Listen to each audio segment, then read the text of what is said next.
Salam Bapak Ibu Saudara yang dikasihi oleh Tuhan. Puji Tuhan, kita berjumpa lagi dalam program pengajaran firman Tuhan.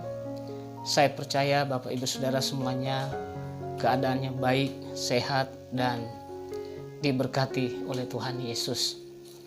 Pada kesempatan yang luar biasa ini saya akan menyampaikan kebenaran firman Tuhan tentang kepastian keselamatan untuk memperoleh kehidupan yang kekal. Ini sangat penting bagi kita orang Kristen atau bagi gereja Tuhan, bahwa keselamatan itu oleh karena anugerah Tuhan dan dengan iman kepada Tuhan Yesus Kristus. Alkitab mengajarkan kita memperoleh hidup yang kekal. Mari kita bersama-sama tentu membaca firman Tuhan sebagai dasar renungan kita untuk kebenaran firman Tuhan pada saat ini. Kita membaca dari Markus 10 ayat 17. Markus 10 ayat 17, demikian firman Tuhan. Pada waktu Yesus berangkat untuk meneruskan perjalanannya, datanglah seorang berlari-lari mendapatkan dia dan sambil bertelut di hadapannya, ia bertanya, "Guru yang baik, apa yang harus kuperbuat untuk memperoleh hidup yang kekal?" Kitab Markus mengatakan orang ini seorang yang kaya atau seorang yang hartanya banyak. Kitab Matius mengatakan bahwa orang ini seorang yang masih muda. Dan Lukas melengkapi bahwa orang ini adalah seorang pemimpin dari agama Yahudi. Dikatakan dalam firman Tuhan ini, dia datang berlari-lari, bertelut di hadapan Tuhan Yesus untuk mencari kepastian keselamatan. Karena dikatakan di sini sekali lagi, guru yang baik, apa yang harus kuperbuat untuk memperoleh hidup yang kekal? Anak muda ini, meskipun dia seorang pemimpin, meskipun dia seorang yang dikatakan di sini memiliki harta yang banyak, akan tetapi dia tidak memiliki kepastian keselamatan. Kekayaannya tidak menjamin dia, atau hartanya tidak memberikan jaminan kepadanya untuk memperoleh kepastian tentang hidup yang kekal. Bapak Ibu Saudara yang dikasihi Tuhan, bukan berarti kita tidak boleh sukses dalam hal finansial atau memiliki banyak uang, tidak. Tetapi sebanyak apapun harta orang, tidak dapat memberikan kepastian atau jaminan untuk memperoleh hidup yang kekal selain keselamatan itu diperoleh dalam iman kepada Tuhan Yesus Kristus. Lalu kemudian ketika kita membaca di ayat-ayat berikutnya, bagaimana para murid juga masih bertanya-tanya tentang kepastian keselamatan. Di ayat yang ke-26 dikatakan, mereka makin gempar, para murid makin gempar, dan berkata seorang kepada yang lain, "Jika demikian, siapakah yang dapat diselamatkan?" Kemudian Petrus memastikan langsung menanyakan tentang hal ini kepada Tuhan Yesus, dan Tuhan Yesus memberikan jawaban mengenai kepastian untuk memperoleh kehidupan yang kekal. Maka yang pertama, kepastian keselamatan atau konsep keselamatan yang diajarkan oleh Tuhan Yesus melalui firman Tuhan ini kepada kita orang percaya, kepada kita gereja Tuhan.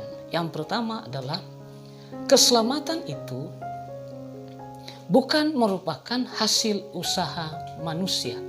Sekali lagi, keselamatan itu bukan hasil usaha manusia, Bukan karena perbuatan baik manusia, tetapi keselamatan itu merupakan tindakan Allah, merupakan karya Allah, merupakan rancangan Allah, merupakan hikmat dan kasih karunia Allah di dalam kehidupan orang yang percaya kepadanya. Di sini anak muda ini, dia datang kepada Tuhan Yesus, dia berkata, "Guru yang baik, perbuatan baik apa yang kulakukan untuk memperoleh hidup yang kekal?" Dalam konsep berpikirnya dia, bahwa untuk memperoleh hidup yang kekal adalah dengan perbuatan baik. Namun di sini Tuhan Yesus meluruskan konsep tersebut. Yesus katakan di ayat yang ke-18, hanya Allah yang baik. Itu artinya manusia dari sisi perbuatan tidak lagi dapat membenarkan dirinya di hadapan Allah, lalu kemudian memperoleh keselamatan. Kenapa? Karena manusia semuanya telah berbuat dosa. Kitab Kejadian pasal 3, ketika manusia jatuh ke dalam dosa, dosa itu sudah menjalar dan dosa itu sudah memasuki kehidupan manusia.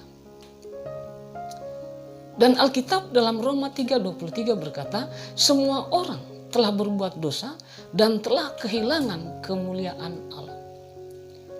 Dikatakan semua orang, tidak ada satupun telah berbuat dosa dan telah kehilangan kemuliaan Tuhan.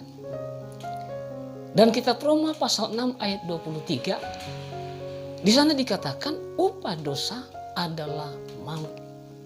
Maut artinya manusia masuk ke dalam neraka. Tetapi karunia Allah dikatakan ialah hidup yang kekal di dalam Kristus Yesus. Jadi dari sisi perbuatan manusia tidaklah mungkin untuk memperoleh keselamatan dengan hasil usahanya atau dengan perbuatan baiknya. Keselamatan itu merupakan anugerah Allah, merupakan rancangan Allah dalam hidup manusia. Ketika manusia jatuh ke dalam dosa dalam Kejadian pasal 3, Allah yang berinisiatif mencari manusia. Kemudian di ayat yang ke-15 Allah memberikan janjinya tentang penebusan di dalam Kristus yang dikenal dengan proto-evangelium.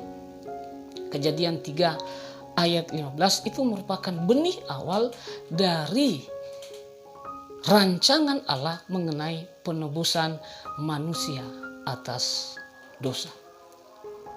Jadi bukan karena perbuatan manusia, tetapi karena kasih anugerah yang daripada Allah. Bapak Ibu Saudara yang diberkati oleh Tuhan, firman Tuhan di dalam Efesus pasal 2 ayat 8 dan 9 menegaskan, sebab karena kasih karunia kamu diselamatkan oleh iman, itu bukan hasil usahamu, tetapi pemberian Allah. Itu bukan hasil pekerjaanmu, jangan ada orang yang membanggakan diri.